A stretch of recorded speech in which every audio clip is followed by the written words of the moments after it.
28वां सर्ग। श्री राम का वनवास के कष्ट का वर्णन करते हुए सीता को वहां से चलने से मना करना। श्री राम का वनवास के कष्ट का वर्णन करते हुए सीता को वहां चलने से मना करना। धर्म को जानने वाली सीता के इस प्रकार कहने पर कि धर्मवत्सल श्री राम ने वन में होने वाले दुखों को सोचकर उन्हें साथ ले जाने का विचार नहीं किया। सीता के नेत्रों में आंसू भरे हुए थे। धर्मात्मा श्री राम उन्हें वनवास के विचार से निवृत्त करने के लिए सांत्वना देते हुए इस प्रकार बोले, सीते, तुम अत्यंत उत्तम कुल में उत्पन्न हुई हो और सदा धर्म के आचरण में ही लगी रहती हो। अतः यही रहकर धर्म का पालन करो, जिससे मेरे मन को संतोष हो। सीते, मैं तुमसे जैसा कहूं वैसा ही करना तुम्हारा कर्तव्य है। अब तुम अबला हो। वन में निवास करने वाले मनुष्य को बहुत से दोष प्राप्त होते हैं, उन्हें बता रहा हूं, मुझसे सुनो। सीते, वनवास के लिए चलने का यह विचार छोड़ दो। वन को अनेक प्रकार के दोषों से व्याप्त और दुर्गम बताया जाता है। तुम्हारे हित की भावना से ही मैं यह सब बातें कह रहा हूं। जहां तक मेरी जानकारी है, वन में सदा सुख नहीं मिलता, वहां तो सदा दुख ही मिला करता है। पर्वतों से गिरने वाले झरनों के शब्द को सुनकर उस पर्वतों की कंदराओं में रहने वाले सिंह दहाड़ने लगते हैं। उनकी वह गर्जना सुनने में बड़ी दुखदायिनी प्रतीत होती है, इसीलिए वन दुखमय ही है। सीते, सूने वन में निर्भय होकर क्रीड़ा करने वाले मतवाले जंगली पशु मनुष्य को देखते ही उस पर चारों ओर से टूट पड़ते हैं। अतः वन दुख से भरा हुआ है। वन में जो नदियां होती उनके भीतर ग्राह निवास करते हैं। उनमें कीचड़ अधिक होने के कारण उन्हें पार करना अत्यंत कठिन होता है। इसके सिवा वन में मतवाले हाथी सदा घूमते रहते हैं। इस सब कारणों से वन बहुत ही दुखदायक होता है। वन के मार्ग लताओं और कांटों से भरे होते हैं। वहां जंगली मुर्गे बोला करते हैं। उन मार्गों पर चलने में बड़ा कष्ट होता है तथा वहां आसपास जल नहीं मिलता। इससे वन में दुख ही दुख है। दिन भर के परिश्रम से थके मांदे मनुष्य को रात में जमीन के ऊपर अपने आप गिरे हुए सूखे पत्तों के बिछौने पर सोना पड़ता है। अतः वन दुख से भरा हुआ है।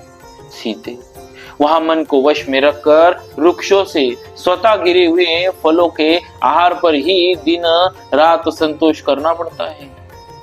अतः वन दुख देने वाला ही है। मिथिलेश कुमारी, अपनी शक्ति के अनुसार उपवास करना, सिर पर जटा का भार ढोना और वलकर वस्त्र धारण करना, यही वहां की जीवन शैली। देवताओं का, पितरों का तथा आए हुए अतिथियों का प्रतिदिन शास्त्रोक्त विधि के अनुसार पूजन करना, यह वनवासी का प्रधान कर्तव्य है। वनवासी को प्रतिदिन नियम पूर्वक तीनों समय स्नान करना होता है, इसीलिए वन बहुत ही कष्ट देने वाला होता है। सीते, वहां स्वयं चुनकर लाए हुए फलों द्वारा वेदोक्त विधि से वेदी पर देवताओं की पूजा करनी पड़ती है, इसीलिए वन को कष्टप्रद कहा गया है। मिथिलेश कुमारी, जानकी, वनवासियों को जब जैसा आहार मिल जाए उसी पर संतोष करना पड़ता है। अतः वन दुख रूप ही है। वन में प्रचंड आंधी, घोर अंधकार, प्रतिदिन भूख का कष्ट तथा और भी बड़े बड़े भय प्राप्त होते हैं। अतः वन अत्यंत कष्टप्रद है। भामिनी, वहां बहुत से पहाड़ी सर्प जो अनेक प्रकार के रूप वाले होते हैं, दर्पवश बीच रास्ते में विचरते रहते हैं। अतः वन अत्यंत कष्टदायक है। जो नदियों में निवास करते और नदियों के समान ही कुटिल गति से चलते हैं, ऐसे बहुसंख्यक सर्प वन में रास्ते को घेर कर पड़े रहते हैं, इसीलिए वन बहुत ही कष्टदायक है। अबले, पतंगे, बिच्छू, कीड़े, डांस और मच्छर वहां सदा कष्ट पहुंचाते रहते हैं। अतः सारा वन दुख रूप ही है। भामिनी, वन में कांटेदार वृक्ष, कुश और कास होते हैं, जिनकी शाखाओं के अग्रभाग सब ओर फैले हुए होते हैं, इसलिए वन विशेष कष्टदायक होता है।